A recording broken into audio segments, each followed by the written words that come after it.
evening, good afternoon, wherever you are. Welcome to Roxanne's Resiliency Live class. Okay, turn this down, Josh. This afternoon, I hope a couple of you will join. For 2 weeks, yes, I've been trying to work on this live. And every time I go on, something goes wrong. So yeah, I was on 6:45. I'm thinking that I was live and I wasn't live. But anyway, we're here, and that is what resilience is all about. Those of you who know me, that you know that I will just laugh at whatever little thing that happened. And you know what? You have to laugh at yourself sometimes, because if you don't laugh at yourself, you're going to get all stressed out. You're gonna get all worked up, and you know I don't want that right now. So thanks to, I don't know who this is that just joined me. Thank you. This looks like my friend Alexis. Yeah, so I won't be able to comment throughout the whole video. So thanks for watching. Thanks, Alexis, for joining. So this evening, Alexis and whoever else is joining us, I just want to talk about childhood confessions. And I like to start funny, because some of the things that we confess that happened to us as children can be serious, right? So I like to start light. So we're going through a rough time now, and I want to take people's mind off all the different things that are going on. You see, if you notice, I'm trying hard not to mention the name, to talk about what is going on now. We want to talk about something different. So my topic, if you notice, says childhood confessions, right? And before I go into the serious confessions sort of things, I just want to talk about something funny that happened. And I'm going to turn this radio down so you can hear me, okay? All right. Yeah, so childhood confessions, what I want to look at. And thanks, Nicole. I see Nicole just joined. Thank you for joining. I know you guys are busy. It's Saturday evening. You want to go out and do your thing, but I really appreciate you taking a few minutes for us to just hang out and to chat, right? So childhood confessions, I want to start with something funny, right? Before I mention anything serious that happened. So one of the things that I want to confess that happened to me as a child, or something I did as a child. A lot of us grew up in very humble backgrounds, poor beginnings, right? And you know what? I am not ashamed of my background. I'm not ashamed of where I came from. So I want to talk about one incident that happened to me when I was a child. So I was living in this wooden house, and a lot of us, cousins of us, were sharing this little house. And the Jamaicans will remember me. Remember this when I mentioned that at that time there was no flush toilet. So we had our chimney. Yeah, we had our chimney under the bed. Anybody that remember the chimney? So yeah, so I was sleeping the night, and I thought that I was peeing. I came off the bed. I must have been sleepwalking. Came off the bed, pulled the chimney out. Well, I thought it was the chimney, but actually what I did was to take the vase off the dresser. Don't ask me how that happened. Pee in the vase, put it under the bed, and thought that I had just peed in the chimney. No, I didn't realize that I... Yes, Alexis, you had a chimney. I didn't realize that I had peed in the vase instead of the chimney. So yeah, so we had our chimney growing up, and for those of you who say us, a lot of us are all dressed up now and we look nice. We're coming from chimney days where we had to go wash the chimney in the morning before going to school, and all these wonderful things that my grandmother would let us do, right? And so that was one of my funny childhood stories. Another funny childhood confession story I had is that, my mom moved away from the country, as we call it. And for those of you watching me from abroad, the country is just referring to the rural areas. Some of us say we come from country, we come from town or wherever, right? And so we were living in this big house. However, thanks, Barbara. I see you. So we were living in this big house, but it so happened that it's only one of the room that belonged to us. And so the room, we shared a living room, we shared kitchen, we shared everything. And you know when you're poor and and your neighbors want to brag and show off that they have more than you, you know how embarrassing it is as children. So we would pretend that the whole house belonged to us. And you know, the lady that I was sharing with at the time, God bless her, she had her beautiful sofa and stuff out in the living hall. And you know, when I bring my friends from school, I wouldn't tell them that, oh, that's actually not my parents' sofa or whatever, right? I just played along with the game, and they would think, oh my God, you live in a big lavish house, right? And you know, one of those things. And you know what happened to me one day? One day, my friend came in and decided to sit in the sofa. And lo and behold, you know, some of us would say the devil let the woman come out and saw my friend sitting in her sofa. And I was thinking, oh my God, this is it. This woman is going to embarrass me. My friend is going to know that this is not my sofa. So lo and behold, the woman came out and said, I asked my friend to get up out of her settee. Oh my God, let me tell you people, I was so embarrassed. You can't imagine the shame as a child. I was thinking, you know, why couldn't she just see that, you know, I was a little bit embarrassed of my background, and I didn't want this my friend to know that it was just the little chair in the little corner at the back that belonged to my family. And believe me, a lot of you watching now and listening would, you know, can identify when I say, you know, there are so many things that happen to us as children that we would prefer people not to know. We would prefer to keep them in the dark. But to move to a more serious thing now that I want to talk about. And the reason why I'm talking about this seriously is because, you know, as we go through this COVID-19, yes, I didn't want to say it, but I have to say it. A lot of children are going through a lot of things. And they will not say to you, you know, children have different ways of expressing themselves. Thanks, Ashley. Thanks, Stephanie, for joining. You know, and so many things happen to us as children, but we don't want to tell our parents. And sometimes it's for so many different reasons. I saw my mom really struggling to make a better life, and some things I would keep from my mom to protect her. In my own mind as a child, I wanted to protect my mom. So things like teacher giving me textbook to come home. Do you think I would take my textbook list to my mom? I wouldn't bring it to her because I was thinking to myself, oh, this woman is already stressed trying to feed us. And I'm supposed to bring another book list to give her more headache, more heartache. You know, so I would keep that to myself, telling myself that I am protecting my mom. And these are the things I said. Children do a lot of things. They keep a lot of secrets for one reason or the other. Sometimes it's out of shame. Sometimes they're trying to protect the adult because, you know, we don't know how children think. And I move away to talk about when I was growing up, I had countless sexual assault and attempted rapes and so many things by people who were so close to my family. And for the life of me, I don't know why I never had the guts to tell my parents. You know, I never had the guts. For one, I am thinking I want to protect them.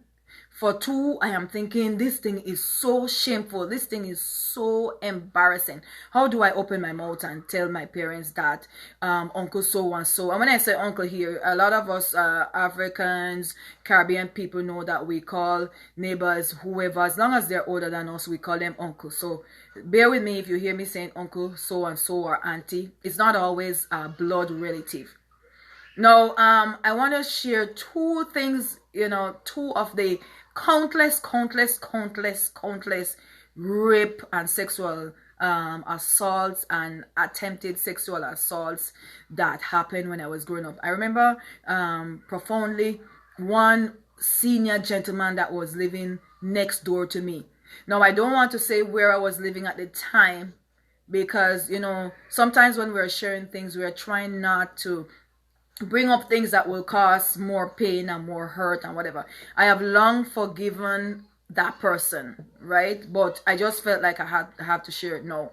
And you know, growing up, and every time my grandma would send me to bring food to this elderly man or whatever, right, or to take a message to him or whatever, and this man was always trying to touch me in places that was so uncomfortable. I remember one time he pulled me down in his lap, and I don't even want to go in details, and the thing was so embarrassing and so shameful. I didn't know what to do with myself. And because at that time, you know, you're taught to respect an adult, so you never want to be rude and to say to that person, like, you know, what are you doing? Or so I just squirmed and tried to move away, right? And you know, the most I could do one day is just to tell my grandma, like, look, I'm not going back to this man's house. And, you know, you don't ask me why didn't I go into details to explain to her that this is what was happening. I don't know. A lot of us, we don't know the things we do as children. We can't explain them, you know, but as adults, it's our duty to protect children, right? And, you know, another incident I had, you know, this man, like, in a lot of you would know from the Caribbean, like, we used to go to our uncle's house or auntie's house or wherever to collect milk. So they would milk the cow, and we would go with our jug, and we'd probably collect like a jug of milk or whatever, right? And my grandmother would always send me to this man. And let me tell you, the man would put some arguments to me, and believe me, you know, and the same thing, wanting to touch and scratching the hand middle and to do all kind of, you know, things that make you feel so shameful. And as children, we blame ourselves. We think that, oh, it is our fault, you know. So you don't want to tell your parents. And then, you know, when you see how close your parents are with this person, you want to keep your mouth shut because you don't want to spoil the relationship. And then, and there are sometimes that the very parents or guardian will tell you that you're lying. You know, and a lot of time children don't want to share these stories because you're going to say, oh, Uncle so-and-so, he would never do this kind of thing. You know, Auntie so-and-so would never. But yes, let me tell you, a lot of the attempted rapes and the attempted assaults that I had growing up as a child were from very, very, very close family friends, people in the community that are trusted, that, you know, I had one person tell me straight up, don't even think about telling your grandma because nobody's going to believe you. They know me, the type of person I am, the character I am. Do you know the type of position I hold in this community? Do you think they're going to take the word of a child, you know, over my word? And that is what a lot of children go through. And they believe.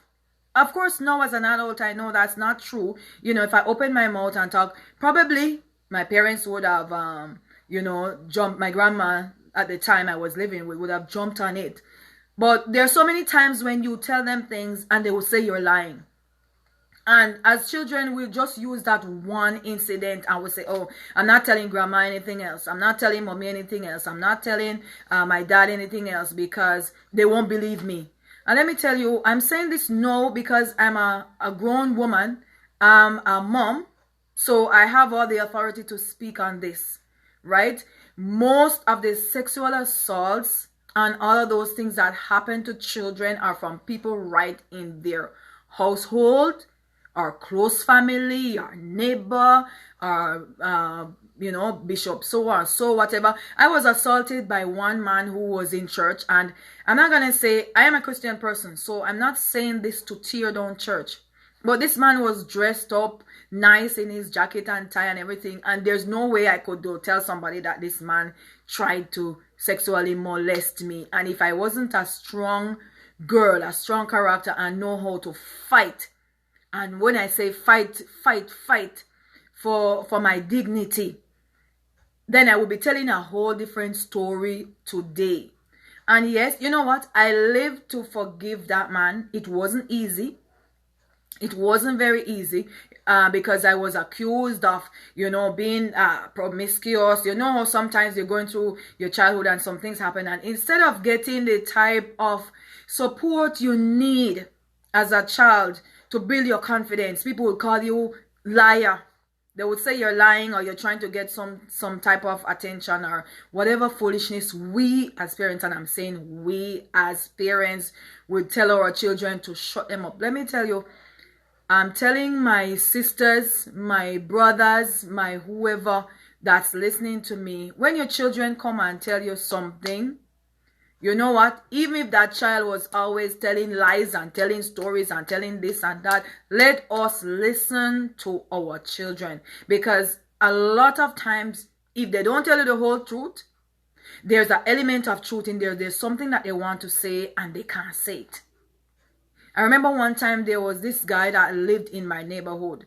And he was the boyfriend to a very, very good friend of mine.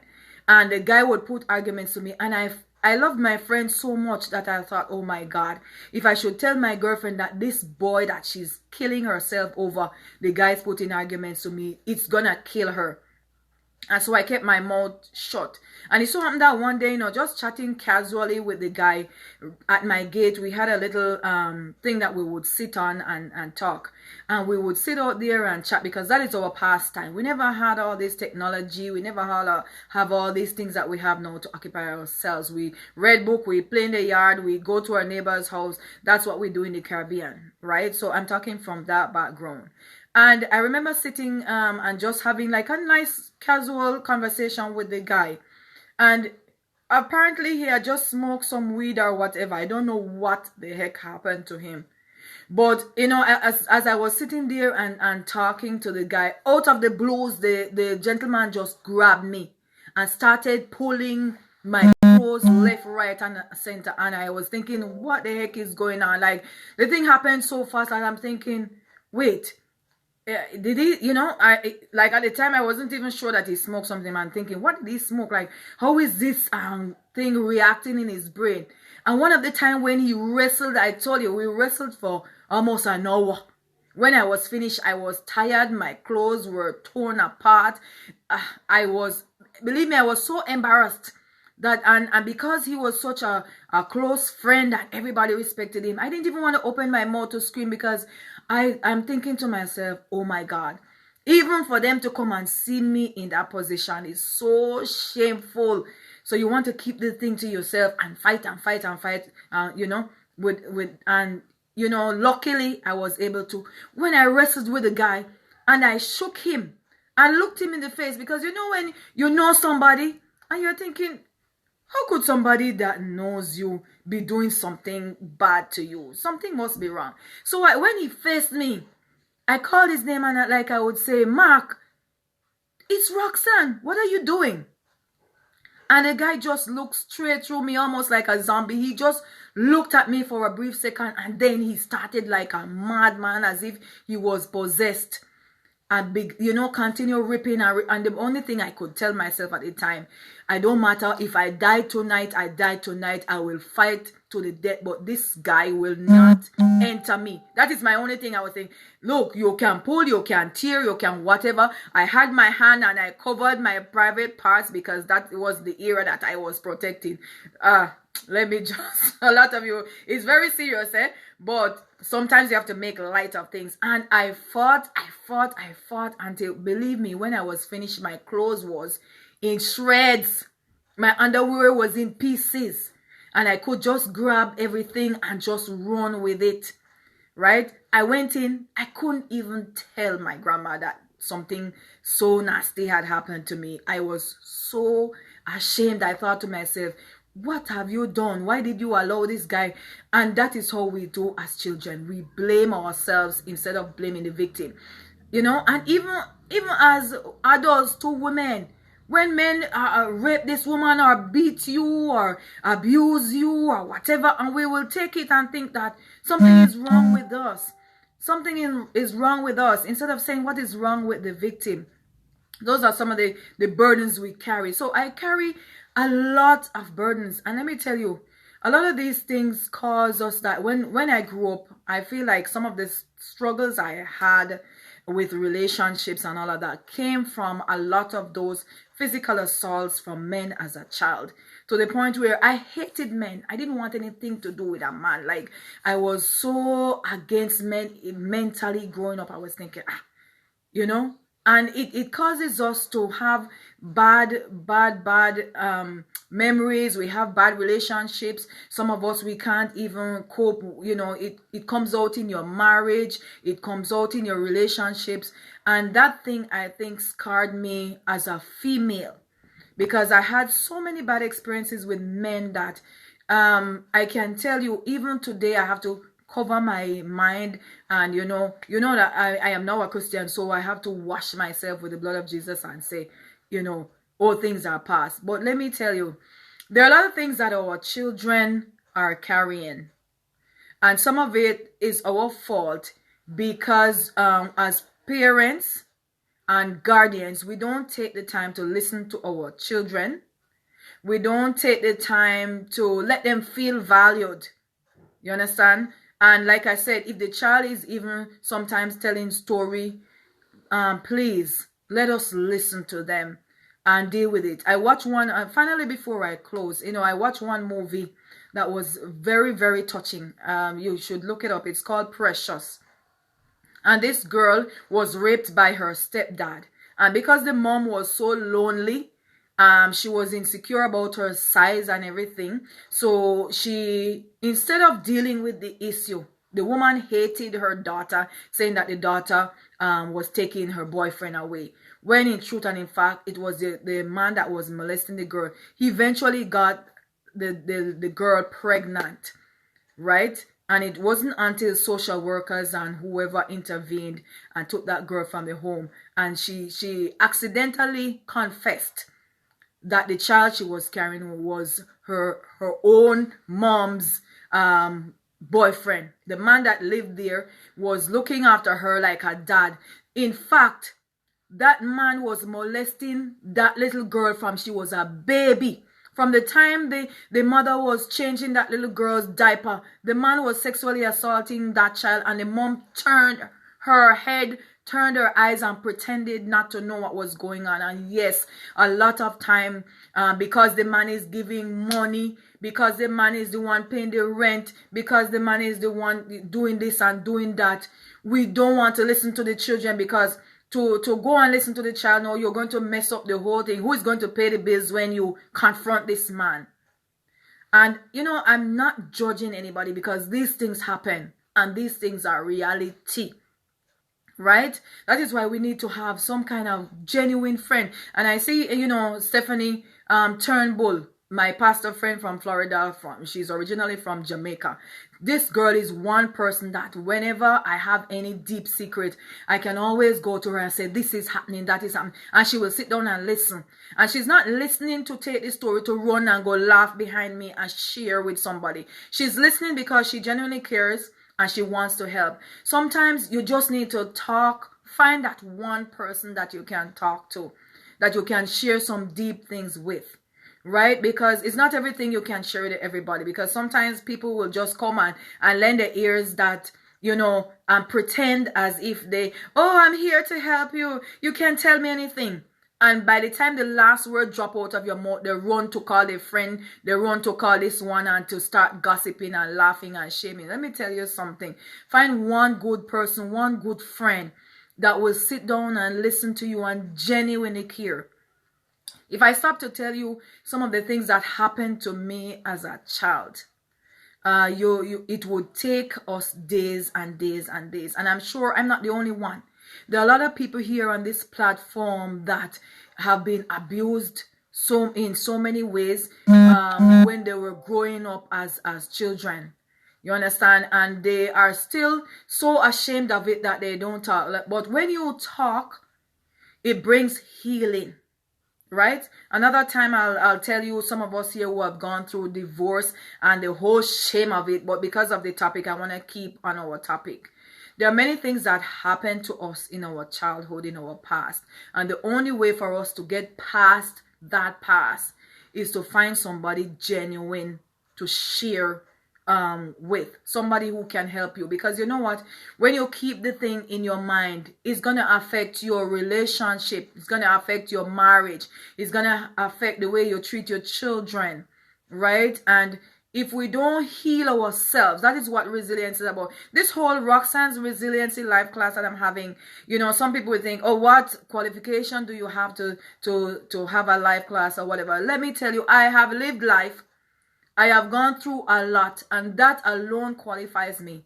Aside from the fact that I'm a trained teacher, I'm a child and youth worker or practitioner, I am a mentor, I am an author of 3 published books. All of those don't matter. We're all going through different things in life which qualifies us to talk on whatever topic that is of concern. And so that's why when I bring the topic childhood confessions, we have some little things, you know, little things that we play around with as children. But the most serious thing, if you don't get anything from what I've said in this whole video, my final word is, let us pay attention to our children.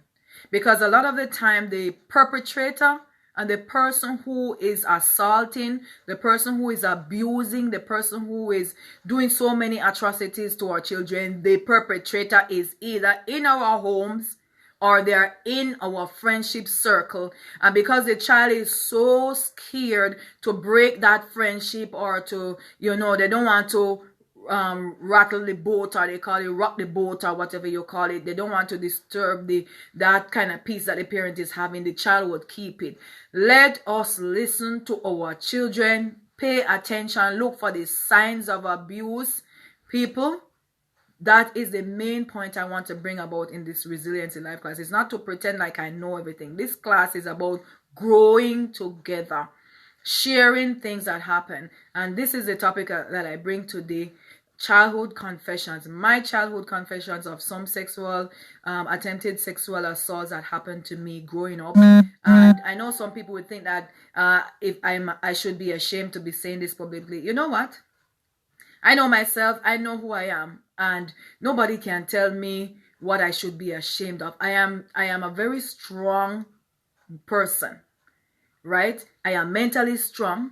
I think I consider myself resilient, and I know what I can handle. I know in whom I believe, and that is why I'm able to speak as passionately as I am today. I don't have time to be ashamed, because you know what? The very things that we are hiding and trying to pretend to be this person or to be that perfect person, like, please, let's take off the fake heart and the fake smiles and the fake this. We have all gone through a lot, right? And a lot of us are still going through more things.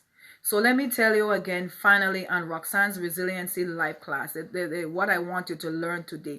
Pay attention to your children. Look for the signs of abuse, signs of trauma. And a lot of times the perpetrator is in your house, in your circle, or somewhere close by. It's not any stranger that is. A lot of these children, they're not assaulted by any stranger. It's somebody they know. And most of the times, the reason why they keep it as secret is because his mommy's good friend, or the person is giving auntie money, or the person is doing this. And if they talk about it, they would probably get slapped from mommy or auntie or uncle or daddy, because they don't want to hear it. Nobody wants to deal with it. Pay attention to your children. Love your children. Help mothers who are struggling, especially in this time. This is my final word to you. God bless you. Have a wonderful evening. It's a beautiful, beautiful Saturday evening.